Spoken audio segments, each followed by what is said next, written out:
I don't know what to say. A close friend of mine was down on his luck and needed a job. I thought he could handle the job, but I guess I was wrong. Well, he seems like a stand-up guy. He seemed like a guy who could take action in the kitchen, but I guess his idea of action in the kitchen was different than mine.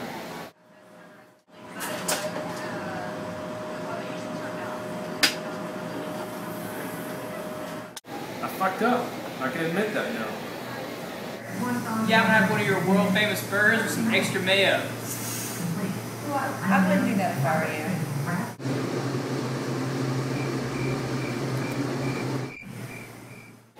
I still don't understand, to be honest. I guess it's something I'll just have to live with. Along with the rest of those poor saps who ordered extra mayo.